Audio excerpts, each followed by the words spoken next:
जी viewers, मैं आया हूँ शदीद गर्मी में बिलाल के पास। तो बिलाल ने कहा चलते हैं नहाने के लिए। तो यहाँ पे एक बाबा मौजूद था। बाबे की तरफ हमने कैमरा लगाया तो बाबे को पता चल गया। पता नहीं बाबा बच्चों को क्या दिखा रहा था। बच्चों को बाबे ने शदीद डराया हुआ था।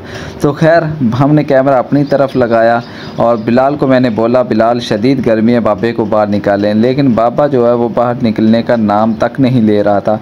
तो मैंने बोला बिलाल कहीं और चलते हैं, यहाँ कोई अगर नज़दीक स्विमिंग पूल है तो वहाँ पे चलते हैं। तो बिलाल ने बोला स्विमिंग पूल से बेहतर है हम किसी ट्यूबवेल पे नहा लें, क्योंकि स्विमिंग पूल का जो हाल है वो बहुत बुरा है। तो बिलाल ने घर से मोटरसाइकिल निकाली और मोटरसाइकिल निकालने के बाद बिलाल ने कहा हम किसी दूसरे ट्यूबवेल पे चलते हैं। तो हम जा रहे हैं दूसरे ट्यूबवेल पे, वो भी आपको दिखाते हैं।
जी व्यूअर्स, जैसे हम दूसरे ट्यूबवेल पे पहुंचे हैं तो बिलाल ने सब बच्चों को बाहर निकाल दिया, लेकिन ये एक बच्चा बहुत बेशर्म था। तो बिलाल को इसने बहुत तंग किया हुआ था। दूसरे बच्चे इसने हमारे मोबाइल पर पानी गिरा दिया, ये देखें।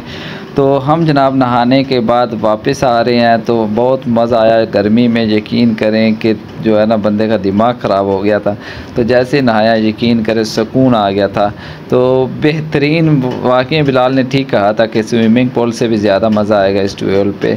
तो बहुत अच्छा था। और अब मैं जा रहा हूँ अपने पापा के साथ घर वापस। तो बिलाल आपका बहुत शुक्रिया। बाकी व्यूअर्स दुआ में याद रखना। अल्लाह हाफिज़।